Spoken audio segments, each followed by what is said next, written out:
Financial advisors like to disagree on a lot of things, but few investments have been as controversial as the annuity.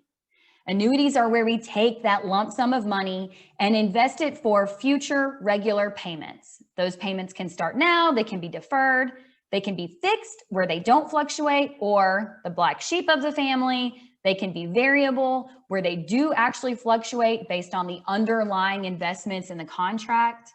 Investors and financial advisors alike can find annuities a little cringeworthy, and there's a reason for that.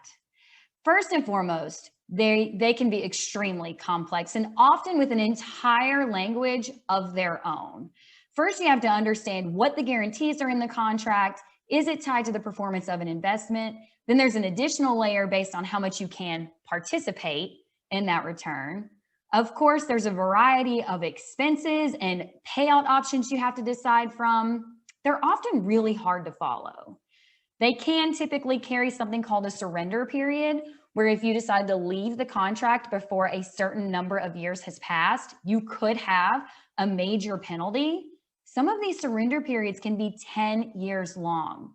And I don't care how great the investment is, that's a long time to be locked in. And then there's the optional riders that you can add on that guarantee certain benefits or maybe extend it to a spouse's life. All of those cost money. But ultimately, the big elephant in the room is the sizable upfront commission your agent may receive for selling you a contract. Back in the good old days, those commissions could have been as large as 7 to 10%, meaning if you were going to invest $1 million in an annuity contract, your agent could have potentially received a commission of $100,000. That right there is the very definition of a conflict of interest. But let's not give up on the annuity just yet. First off, they have evolved significantly, even in just the last 5 years. With pressure from the Department of Labor and their fiduciary regulations, we're seeing broker-dealers like LPL actually limit the upfront commission that agents can receive. And the insurance industry itself is recognizing the future of the market. And we're seeing a lot of product innovation and a lot of adoption of more simplistic contracts with lower fees and positioned so that the advisor is paid in an ongoing manner instead of just that one big upfront commission. So what's my take on it? Well, here's the deal. Not many people today are retiring with a guaranteed income stream, okay? Pensions are leaving, and more clients are just retiring with this big nest egg. And a lot of retirees want, at least for sound of mind, a portion of their retirement income to be guaranteed. And honestly, one of the best ways we as planners can provide that is by passing that guarantee on to an insurance company to ensure those future payments via an annuity.